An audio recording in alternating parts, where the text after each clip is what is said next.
moi je suis très à la fois remuée, perturbée d'avoir dit oui à Michel. C'est vraiment parce que c'était Michel que j'ai dit oui. Aussi pour saluer la mémoire de Dominique Bagoé. C'est une chose importante, les filiations, les bons jours qui se passent comme ça dans le temps. Et que finalement, eh bien, vous êtes là. Et qu'on scollte l'écriture de Saint-Georges. Alors, ce sont évidemment quelques extraits. C'est tout jeune, hein? Et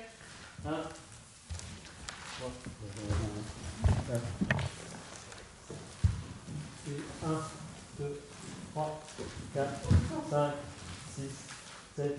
Ces espaces, en fait, il y a une création donc, du dessin entre les corps, mais il y a des micro-espaces et c'est quand même étonnant. Parce qu'en fait, ici, on se fonce dedans, enfin, mais on se touche pas, quoi. Et c'est ça l'enjeu. C'est vachement, c'est super comme travail pour le corps de n'importe qui, je veux dire, d'essayer de se croiser comme dans la rue, mais sans se toucher, mais en même temps se regardant. Moi, j'ai approché ça et j'ai trouvé ça assez magique en termes de corps, à l'intérieur de soi et ces petits espaces. C'est vraiment du gargouillement. Gargouille et tout, j'ai trouvé ça, enfin je trouve ça génial, vraiment c'est très sympa de vivre. 1, 2, 3, 4, 5, 6 et 7 et 8 et 1, 2, 3, 4. Attention les basses, 6, 7, 8 et 2, 3, 4, 5, 6, 7, 8 et 1, 2, 3, 4, 5. C'est un travail collectif dur, il faut le dire, que c'est dur. Il faut dire aussi que c'est fatigant, et ça il faut le dire aussi. Et ce qui m'a paru bizarre, c'est que la fois d'après, c'était beaucoup mieux. Et qu'après, je n'avais pas mal. Donc, quand je rentrais chez moi, j'étais bien. Mais c'était dur, hein. Et donc, je crois qu'il y a quelque chose qui se naît et qui, petit à petit, commence à vibrer et respirer. Et c'est là, pour moi, le point de départ pour commencer à danser. Donc, évidemment, il y a des trucs graphiques, il y a le travail du corps, etc. Mais moi, c'est ça qui m'amène à la danse.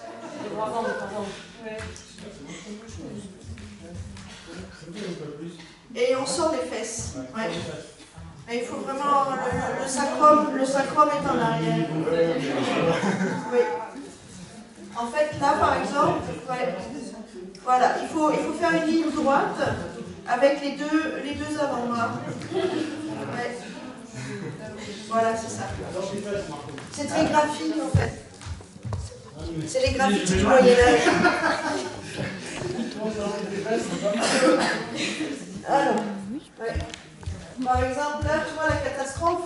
Ça, pour moi, c'est une catastrophe. En fait, ce que je trouve super intéressant, c'est comme Célestine, c'est en fait le travail à partir des bas-reliefs. Je trouve que c'est assez passionnant de passer de la posture au mouvement et de voir ce que ça peut apporter autant dans les impros que dans ce que tu avais écrit à l'époque. Et puis la deuxième partie, la deuxième chose que je trouve passionnante, c'est le travail de transmission. En fait, quand les danseurs sont là et nous transmettent en fait ce qu'ils ont dansé, avec les oublis, parfois les choses qui sont là, parfois les choses qui sont plus, alors on cherche ensemble, ils cherchent aussi.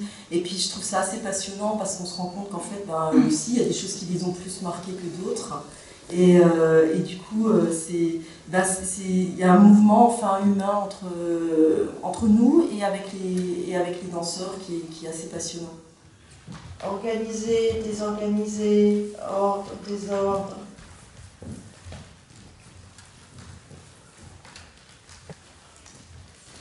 Oui. Voilà, allez, vas-y.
2, 3, 4, 3, 2, 3, 4, 5, 6. La première chose que je voudrais dire, c'est ce que j'aime beaucoup au jour d'aujourd'hui, c'est la relation de confiance qui s'est instaurée extrêmement rapidement avec Régine, avec John, avec Virginie, avec Sylvain, avec tous les danseurs. Et au départ, moi j'étais très impressionnée. Me dire, mon Dieu, je vais faire un projet avec Régine Chopineau. Et c'est vrai que j'ai eu peur de, comme tu disais, donc il y a des choses, il y a des connexions qui se font, j'ai eu peur de ne pas trouver ma place. Je me suis posé la question, est-ce que je vais être à la hauteur de mes comparses, de mes camarades, des attentes? Et en fait, la confiance, elle s'est installée quasiment instantanément et instinctivement. Et du coup, je trouve qu'à la fin du premier week-end, enfin, j'en ai un peu parlé autour de moi, quand je suis rentrée, j'étais... je crois que le premier mot que j'ai dit, c'était magique. Je suis exigeante avec eux, je suis exigeante avec moi, je suis exigeante avec le public, je suis exigeante avec les programmateurs, je suis exigeante avec la politique. Donc ça, c'est effectivement, je suis née avec un sang qui court comme ça dedans. Alors, oui, je sais être heureuse. Ah, heureuse de mon travail. Oui, eh ben on parle de la même chose. Oui. Moi, ma vie, elle n'existe pratiquement pas en dehors du travail. Il n'y a pas de place. J'ai tout... Voilà, mes deux mômes, je les ai élevés comme... j'ai un peu tout sacrifié, mais c'est des beaux sacrifices, hein. Mais, quand même, je veux dire, et encore aujourd'hui, c'est tout le temps. C'est pas tout le temps réfléchir à qu'est-ce que je vais faire, c'est lire, c'est observer comment ça se déplace, comment ça s'organise, comment ça se déplace. C'est comment ça prend appui, comment ça se défait. Et du coup, je m'ennuie jamais. Et je sais pas combien de spectacles j'ai fait, il y a une dizaine qui sont vraiment pas mal du tout. Pas mal.